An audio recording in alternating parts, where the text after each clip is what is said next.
2002년도였는데 그때 고려대학교 그 컴퓨터공학과의 모 교수님이 저는 그때 여기 테헤란밸리에서 벤처 투자하는 네. 일을 좀 하고 있었어요. 네. 근데 그때 저한테 가져온 아주 프로포절과 기술이 뭐였냐면은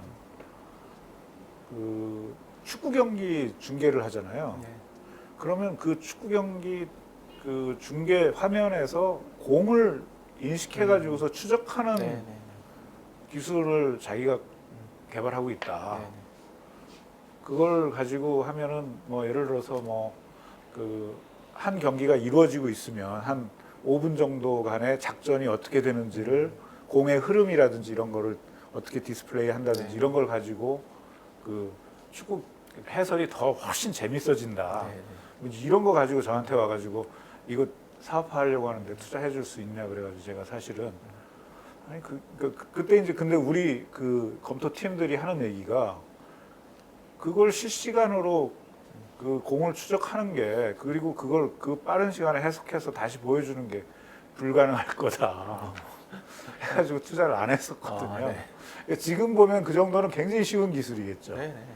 그 기술은 원래 2001년도면은 원래 이렇게 딥러닝이 워낙에 이제 파워풀해서 그렇지 그 전에 머신러닝이라고 해서 다양한 기법들이 이미 있었고 쉽게 대표적으로 우리 고속도로에서 과속 카메라 있잖아요. 거기서 숫자를 인식하는 것들은 이미 AI라는 게 나오기 전에도 기존의 머신러닝 기법으로 이미 다 활용이 됐었습니다. 그래서 아마 축구공을 트래킹하는 문제도 컴퓨터 비전이나 머신러닝 쪽에서 이미 할 수 있는 부분인데 이제 그런 거 있는 것 같아요. 그러니까 공의 흐름을 100% 따라갈 수는 없습니다. 놓치는 게 있을 수밖에 없겠죠. 근데 그런 것들을 전통적인 기술로는 뭐 한 80% 90% 했다고 그러면 AI를 쓰면 그게 거의 95% 이상까지 올라가는 성능의 어떤 점프가 분명히 일어나고 있죠. 그래서 지금 대부분의 기술들 과속 카메라나 아까 축구공 트래킹이나 이런 거 다 이제는 AI를 쓰고 있는 상황입니다. 근데 이제 그게 결국은 기술의 발전이라는 것이 좀 전에 말씀하신 그런 머신 비전과 관련된 거나 또는 머신 러닝에서 자동차 번호판 읽는 수준의 어떤 기술들 이런 것들이 축적이 돼서 활용이 되다가 이제 좀 전에 말씀하신 딥러닝이라고 하는 것이 이제 나타나면서 일종의 퀀텀 점프를 한 거라고 이렇게 볼 수 있는 거죠. 맞습니다. 그리고 그게 이제 되면서 어떻게 보면 이제 의료 분야에 이제 본격적으로 또 응용이 되기 시작한 거고요. 네, 맞습니다. 근데 이쪽 분야에서 사실은 근데 세계적으로 보면 가장 일반인들도 많이 알 텐데 유명한 게 IBM의 왓슨 얘기를 하잖아요. 네. 그거하고 뷰노가 가지고 있는 뷰노는 뭐라고 부릅니까? 뷰노의 인공지능은 뷰노매드라고 부릅니다. 뷰노매드. 네. 네. 뷰노매드하고 왓슨하고는 어떤 차이? 일단은 저는 이제 이런 질문을 많이 받습니다. 그래서 네. 쉽게 얘기하면 종목이 다르다는 말씀을 좀 드리겠습니다. 그러니까 수영 선수랑 달리기 선수를 비교하는 거랑 좀 비슷하다 볼 수 있고요. IBM 왓슨은 사실 그것도 되게 훌륭한 AI 머신입니다. 이제 걔는 근데 일종의 검색 소프트웨어라고 보면 더 가깝고요. 그러니까 IBM 왓슨은 텍스트나 숫자 정보를 기반으로 해서 걔가 엄청나게 많은 논문들이나 문헌들을 학습을 해요.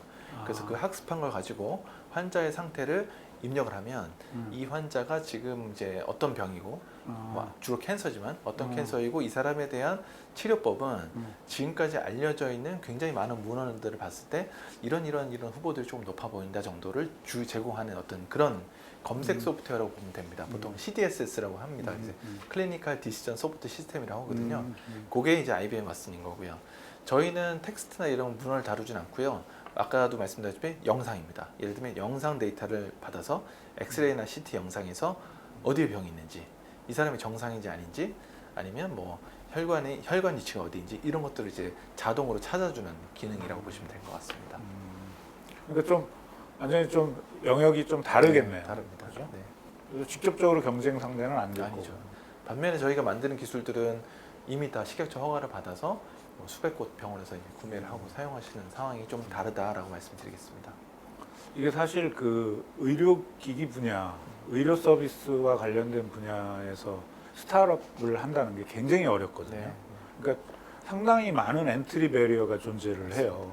이게 첫째 뭐 기술적으로도 굉장히 그 하이텍 기술들을 확보하고 있어야 되는 문제도 있고 또 좀 전에 말씀하신 각종 인허가라든지 규제와 관련된 이슈도 있고 네.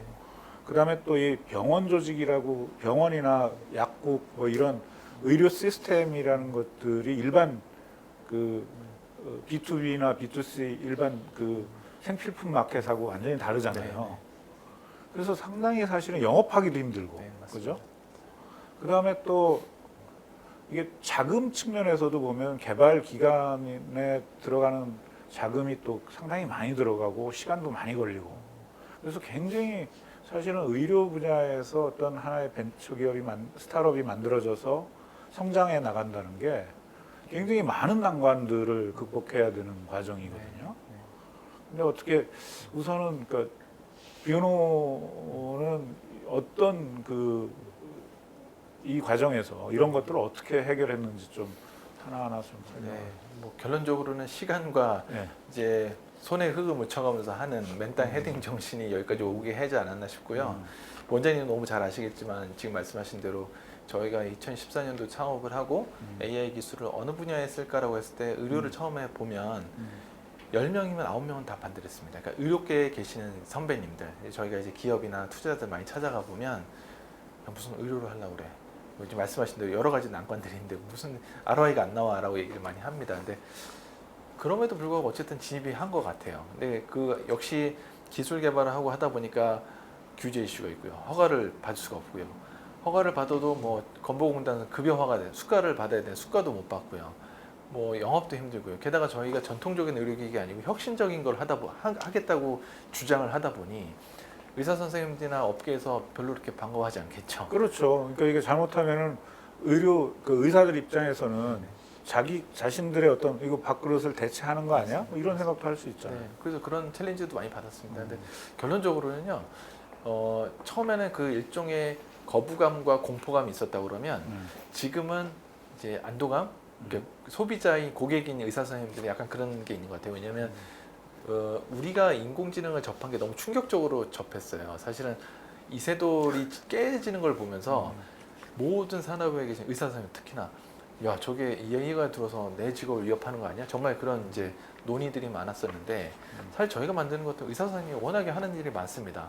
그 중에서 굉장히 극히 일부를 AI가 도와준다는 것이 대체가 아니거든요.